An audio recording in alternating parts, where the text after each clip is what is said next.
Hi everyone, welcome back to Trees and Turtles. My name's Imogen. In today's video, I'm sharing the weirdest things that have happened to me since I started living alone.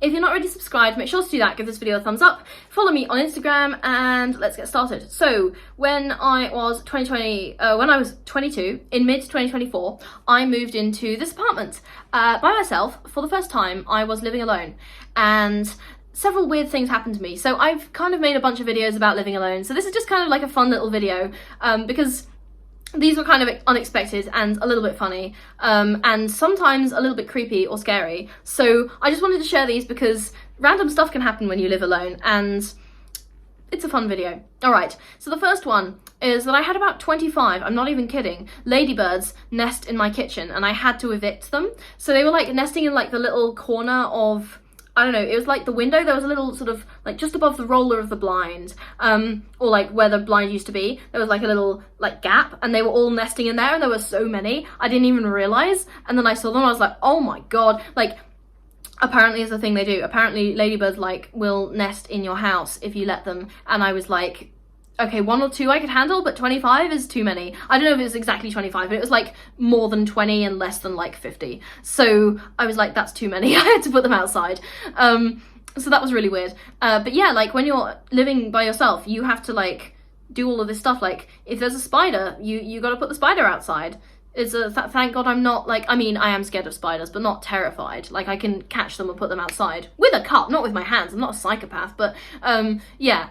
Anyway, I had about 25 ladybirds nest in my kitchen, and I was like, oh my god, what are they doing here? Anyway, number 2, my heater broke. So this was an entire saga. So I had a very old storage heater, which wasn't like, I think it had been installed like when the building was built, whatever. Anyway, very old storage heater, and as we kind of got into like the colder months, I was using it obviously because my house was cold and I wanted to warm it up. And so my heater broke, and it kind of like kept flipping the like switch in the fuse box. I learned a hell of a lot about fuse boxes. I didn't know anything about like electrical circuits, but anyway, I learned. But it kept like flipping the trip switches in my electrical circuit, so I had to have it replaced, and it was a whole saga, right? So I was like, I had to like turn it off and on again. I like pushed the switches back up. I was like in contact with my like estate agent's electrician. So I emailed them and I said, I've got this problem with my heater, but I'm not sure, like, because technically it works. Basically what was happening is I pushed the switches back up,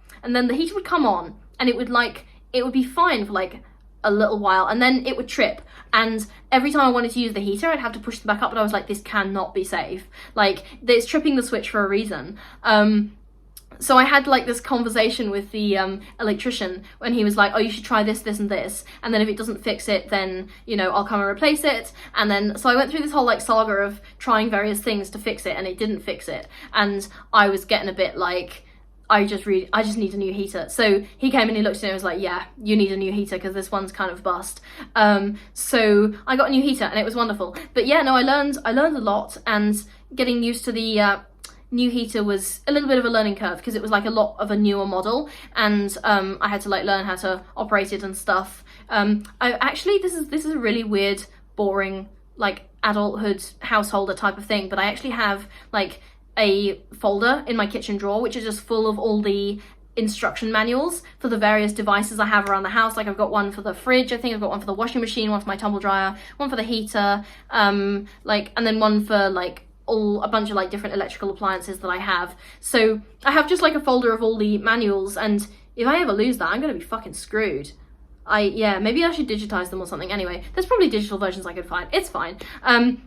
But yeah, my heater broke, and it was like a whole saga of me like texting the electrician, and I had like this whole back and forth conversation with my dad being like, what happens when, you know, this electrical circuit looks like this, and you know, it was just a real learning curve for me. But yeah, super fun. And that brings me to the third and final part of this video, which I know I'm only talking about 3 things, but really it's been pretty smooth sailing, and I haven't had like much weird stuff happen to me since I started living alone. But this last one is weird. Okay, so one time I like came home, shut my front door, went to bed, and then there's like multiple like locks on my door, right? There's a chain on it as well, and I went to bed and went to sleep, and I woke up at about like 4 a.m.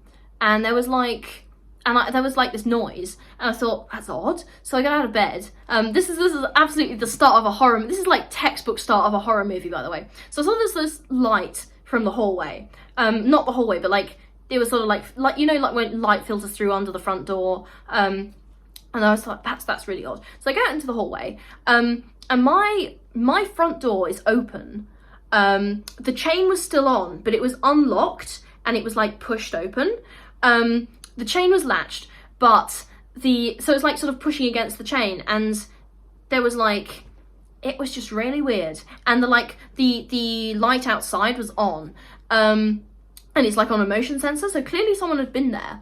And I cannot lie, it freaked me out. Okay, it freaked me out. And I was like, you know, what if someone was like trying to get into my house? Because I know I shut the door. Like, I remember shutting the door and like locking it.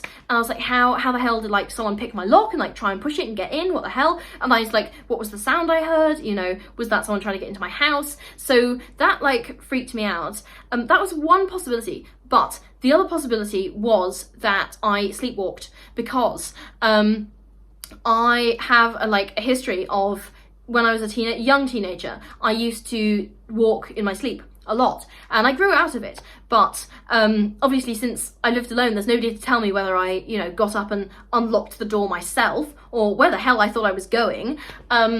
But yeah, I woke up one night and my door was unlocked, but the chain was still on, and the motion sensor, which I could have triggered myself by getting up and unlocking the door, and then walking off back to bed and then being like, oh, you know, I've woken up. Why have I woken up? So that was a really odd occurrence. And I know for a fact that I locked that door before I went to bed, and it's never happened since. So like, I want to go with the sleepwalking theory, but something in me just, I don't know. It's an unsolved mystery, guys. It's an unsolved mystery. But I do feel very secure in my flat in general. Like, I do. I mean, I went off on kind of a little story there, but it's a weird story, right? I mean, this video is about the weirdest things that have happened to me since I started living alone, and that is a weird fucking occurrence. So yeah, I actually don't know. Maybe I should get like a little camera installed in my house in case I ever decide to, like, I don't know, randomly sleepwalk again, if that is indeed what happened. Which I would like to think that's what happened, because that is the least scary explanation.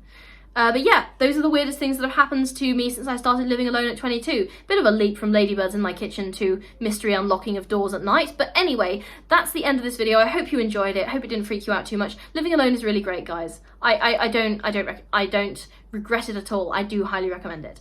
That's all for this video. Make sure to subscribe, like if you would like more scary stories, and follow me on Instagram. I'll see you guys next time. Okay, bye.